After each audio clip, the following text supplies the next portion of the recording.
Hello મિત્રો, કેમ છો? મજામાં? આજે આપણે બનાવવાની છે કેળાની વેફર, બહુ જ સરસ મજાની. તો તમે જોઈ શકો છો એકદમ ફ્રેશ મેં કેળા મંગાવ્યા છે અને આપણે કેળાની વેફર બનાવવાની છે. તો આવી રીતે કેળાને આપણે અલગ કરી દઈશું અને છોલવાના છે.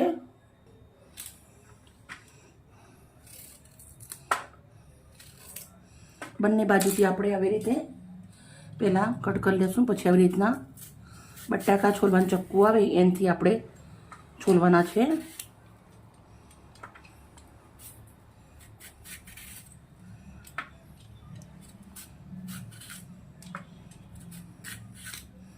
બહુ બધું ઘસીને નથી છોલવાના આપણે, થોડો ગ્રીન પાર્ટ દેખાય એવી રીતે રાખવાના છે, કેમ કે આપણે બજાર જેવી જ બનાવવાની છે. એટલે આપણે 10 રૂપિયાનું પેકેટ લાવીએ તો કેટલી હાવ થોડીક આવે ને, આપણે 50 રૂપિયાના અંદર ઘણી બધી બની જાય. તો તમે જોઈ શકો છો આવી રીતના આપણે કેળું છોલી અને રેડી કરી દીધું છે. બધા જ કેળા આવી રીતે છોલવાના છે અને આવી રીતના એક નેપકિન લીધો છે, એના અંદર હું મૂકીશ અને પછી આવી રીતના ઉપર ઢાંકી દઈશ. બધા જ કેળા મેં કિલો કેળા લીધા હતા, છોલી અને નેપકિનના અંદર મૂકી દીધા છે. હવે આપણે આવી રીતે એક છીણી લેવાની છે. ડાયરેક્ટ જ તેલ ગરમ થઈ ગયું છે તો આવી રીતે આપણે અંદર વેફર પાડી દઈશું. થોડું આવી રીતના ટેડી રાખવું છે એટલે વેફર થોડી મોટી બને આપણી.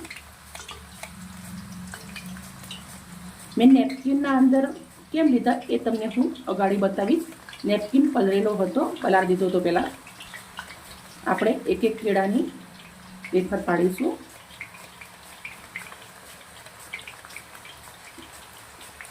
આપણે વેફર પાડવા માટે આવી રીતના છીણીનો જ ઉપયોગ કરવાનો, જ્યાંથી કરીને એક સરખી બધી પડે.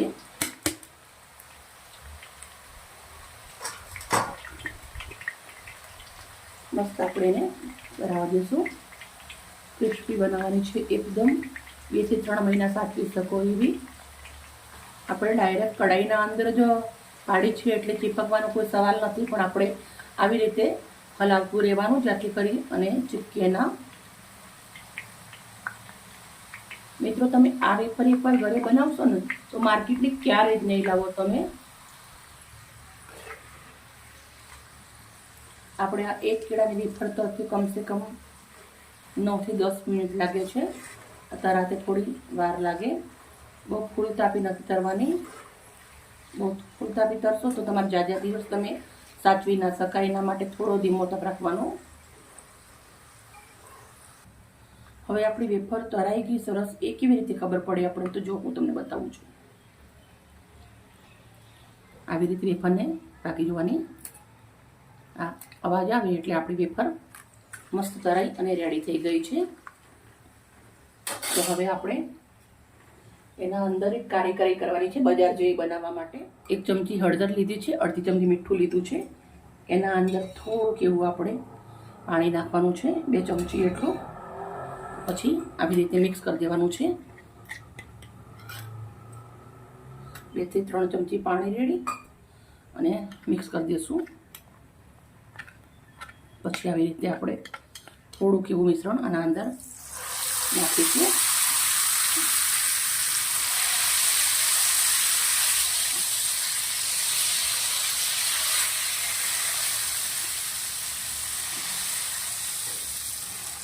આ નાખ્યા પછી આપણે 2 મિનિટ જેવું પાછું તરી લેવાનું છે.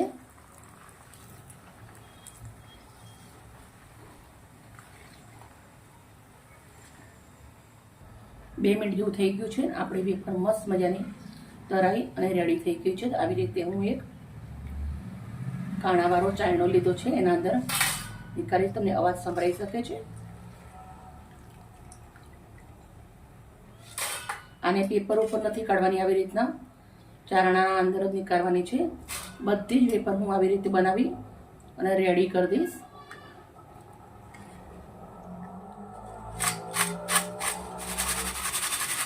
કેટલી સરસ મજાની એકદમ મસ્ત મળી છે. ના જાડી ના પાતળી, બહુ જ મસ્ત રેડી થઈ. મોટું એક વાસણ લેવાનું છે, એના અંદર આપણે બધી વેફર નાખી દઈશું. હવે તમે સાંભળી શકો છો. હવે આપણે પિંક મીઠું આવે એ લેવાનું છે, અડધી ચમચી એટલું. પછી આપણે નાખવાનું છે અંદર તીખું લાલ મરચું. તમે કાળા મરીવાળી પણ બનાવી શકો છો, પણ મરચાંવાળી સરસ લાગે છે.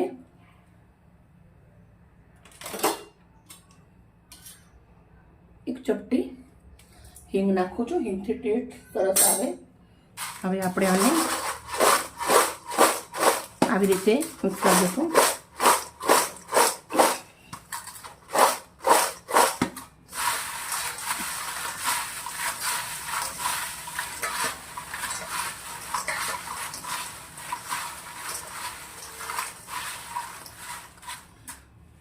₹30 કેળા અને ₹30 તેલ, ₹5 મરચું અને મીઠું. આપણી ₹200 વેફર 60-65 અંદર રેડી થઈ ગઈ છે. હું તમને વેફર આવી રીતે તોડીને બતાવીશ.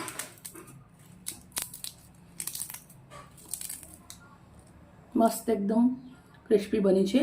આ નેપકિનને પલારી લીધો હતો. પલારેલા નેપકિનના અંદર કેળા મૂકીએ તો કેળા કારા ના પડી જાય, અને આપણે પાણી નાખવા ના પડે. છોલીને આપણે એમને રાખી દઈએ તો કેળા કારા પડી જાય. એના માટે આપણે ડાયરેક્ટ આવી રીતના નેપકિન પલારી નેપકિનના અંદર કેળા મૂકવાથી કેળા કારા નથી પડતા હોતા. પલરેલો નેપકિન લેવાનું. પ્લેટના ઉપર કેળનું પાન મૂકું છું, એના ઉપર આપણે બધી જ વેફર સર્વ કરી દઈશું.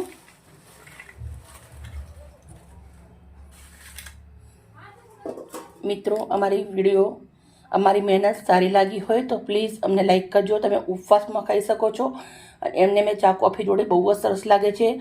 કાલે આવીશું નવી રેસીપી સાથે. Bye bye.